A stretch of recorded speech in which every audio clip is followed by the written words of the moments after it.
the dead bug. So this is one of my favorite exercises to do on your back. I love it. There's a lot of variations you can do, but you're gonna bring both knees up into kind of that 90-90 position, arms up here, straight ahead, and then as you exhale, you're bringing opposite arm and opposite leg down. So give me a good inhale, 360 degrees, rib cage expands in all directions, pelvic floor relaxes on that inhale. On your exhale, you're contracting, and think of exhaling from the bottom up. So what we don't want here is a lot of gripping in our upper abs. Sometimes people tend to grip here, and so they try to bring their rib cage down, then their lower belly pooches out. We want to avoid that.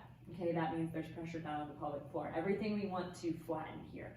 If you can't do that, if you're not able to do that without your lower belly pooching out, then maybe we need to go to a modification or a regression of this exercise before we build up to this point. So make sure you have control over your core, able to maintain a good deep breathing pattern while doing this. No lower belly pooching, okay? So inhale through your nose, exhale, opposite arm, opposite leg. And I'm keeping my leg bent here, okay? Inhale, exhale.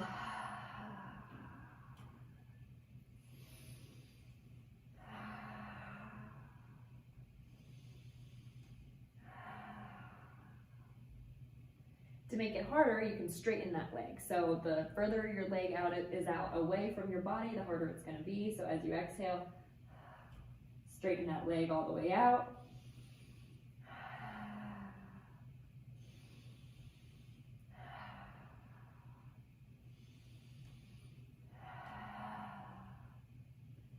Again, make sure you're not bearing down on your pelvic floor. Don't hold your breath during this exercise.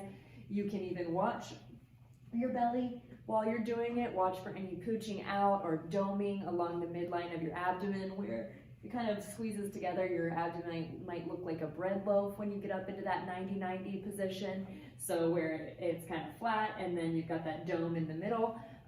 If you see any of that doming or bulging in the midline, just monitor your breath. Make sure you're exhaling. If you can change that doming and it lessens with your breath by exhaling and activating your deep abdominals or pelvic floor a little bit more. If it changes, that's great. Keep doing it. That means, you know, you're able to manage that pressure. If it's really firm to the touch, if you do see a lot of doming and it's really firm to the touch, that may be a sign that we need to modify and kind of build up our ability to manage pressure before we get to this particular exercise. You may want to go one step back. You might need to support your legs on something, or maybe you can do just the unsupported breathing, but as soon as you kind of move your arms and legs, that's too much.